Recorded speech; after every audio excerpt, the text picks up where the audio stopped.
Hi everyone, I've got a little time to kill between flights here, and I want to take a minute to show some of the workings of the cabin door on a Citation 500 series jet. This particular jet is a Citation Encore, but this is the exact same door system used on pretty much the entire Citation 500 series fleet as far as I know. So it applies to the 2, the 5, the Ultra, the Encore, the Bravo. All of those airplanes use the same system. This door opens outward and is held in place using 12 pins that extend outward from the door and insert themselves into the door frame. So this is a pin here, another up here, and another up there.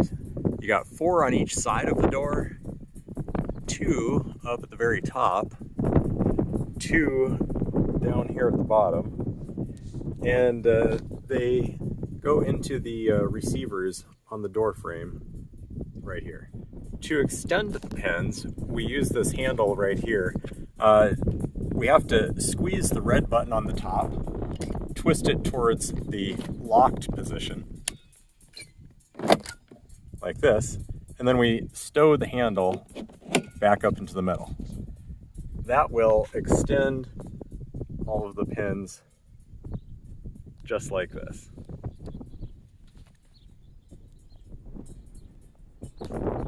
To ensure that the door is latched and the pins are seated correctly, the primary indication we have is a door closed indicator right here.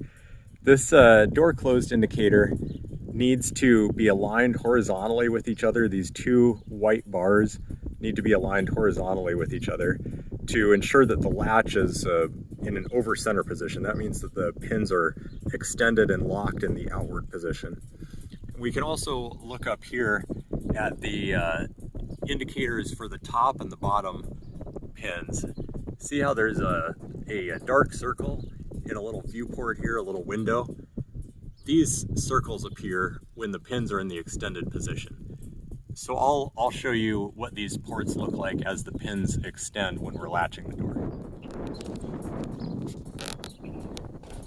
Here's the indicator ports with the door open. See how the pins are retracted? And now I'm going to latch the door and you'll see the indicators appear in the window.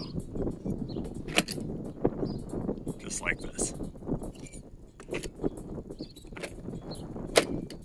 And that's open now.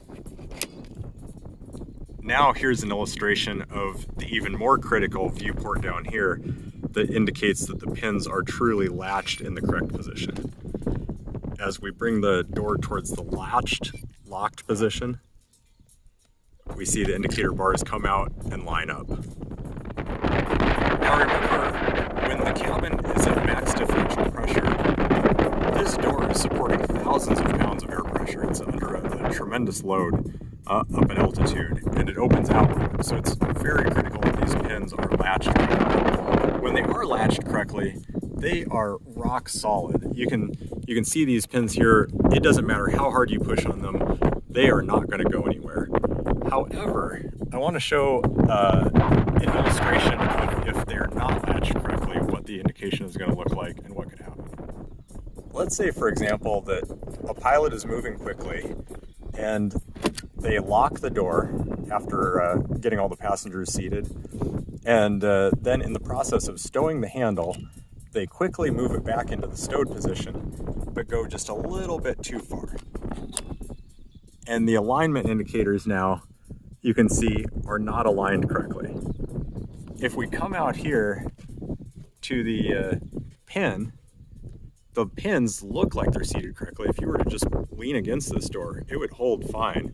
But if we were to actually push on the pin, it would collapse in with very little resistance.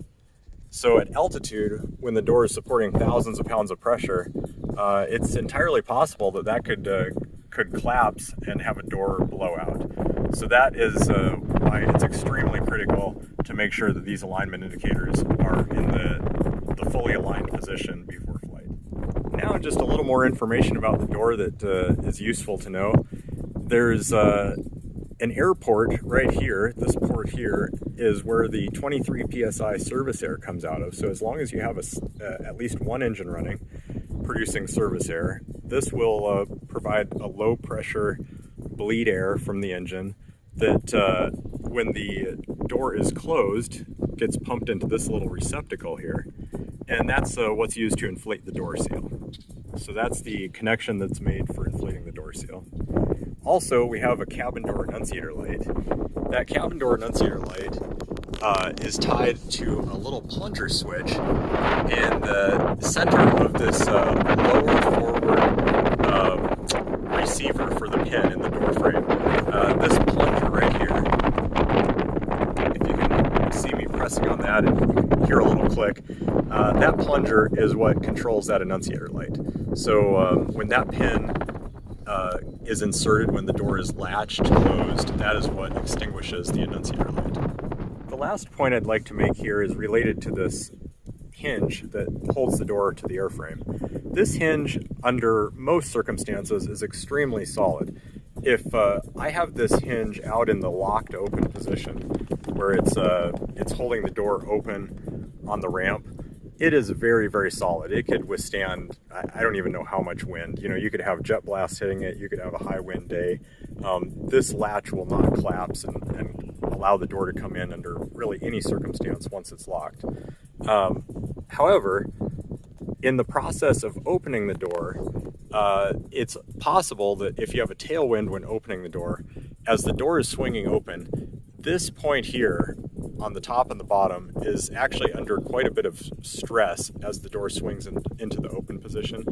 And it's possible that can actually be popped off and bent out of place if the door is allowed to swing freely without any support as it's coming open. And for that reason, it's important to hold on to this chain right here.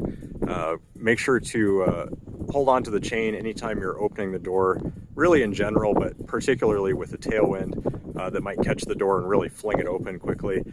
You never want to slam the door against the stops here, because that's a very expensive repair to do if that hinge gets broken.